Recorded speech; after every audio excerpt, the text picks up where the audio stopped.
Hi. I wanted to do a video today on technique. So, I've seen in a few, I follow quite a few manifesting groups, and I've seen people saying that you don't need to do techniques, you just need to affirm.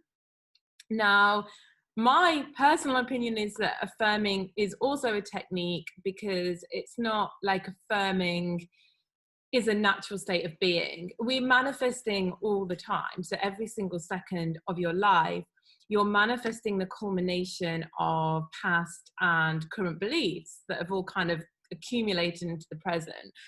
Um, so by affirming, what you're wanting to do is you'll want to change your current belief standpoint and have a different set of beliefs so you can bring in a different set of circumstances in the future, which to me is a technique. So it's just a chosen technique. And I do believe you need to do techniques because, yeah, we're always manifesting. Yeah, we didn't do techniques to bring things in we didn't want.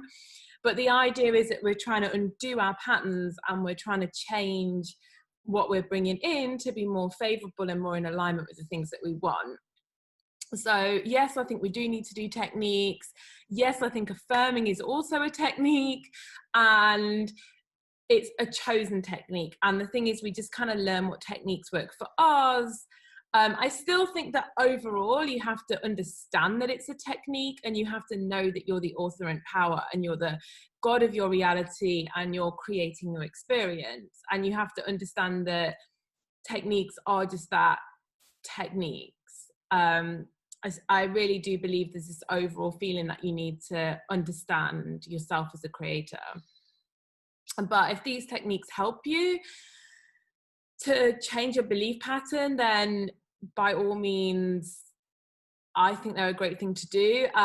What I do personally is I find affirming really, really works to get rid of resistance. So if I'm feeling in any kind of lack, or there's something that I really, really want to bring in, if there's something really casual, I find literally I can just say it 3 or 4 times and let it go, and boom, it's there. I've had that so much recently.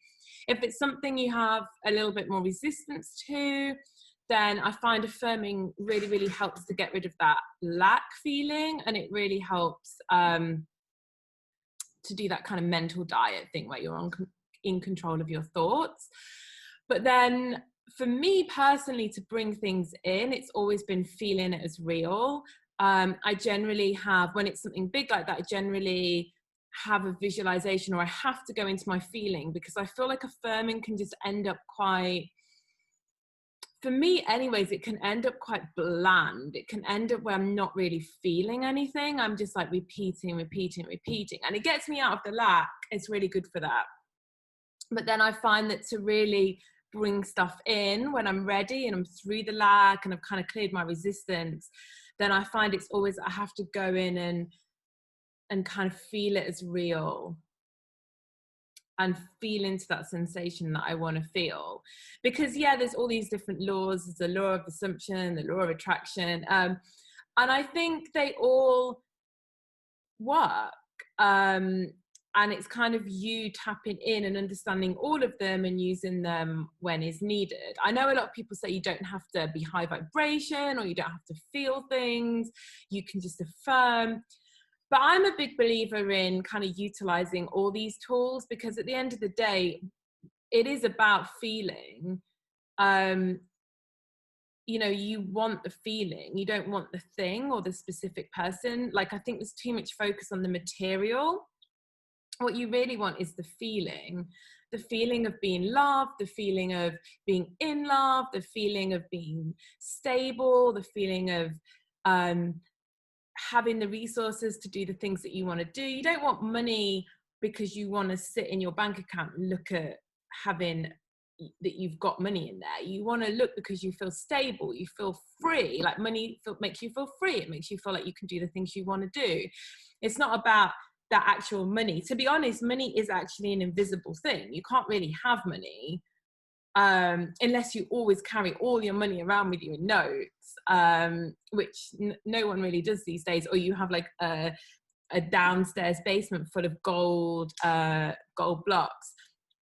Money is inherently quite an invisible thing.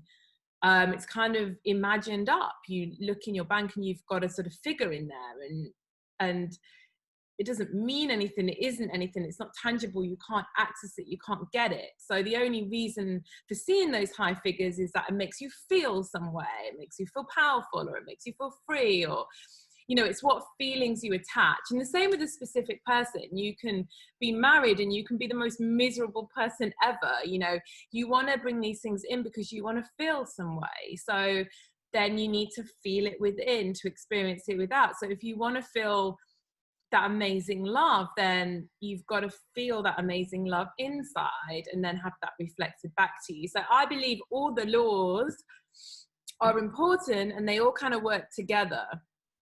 And it's good to be able to tap into all of them.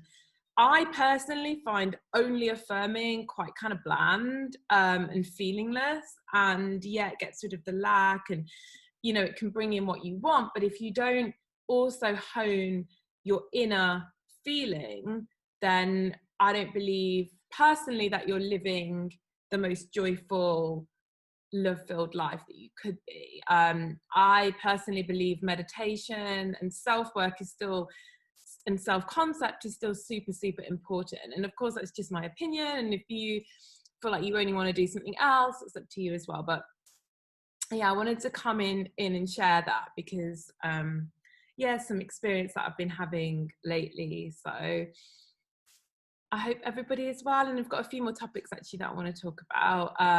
But yeah, okay, I'll speak to you soon. Bye.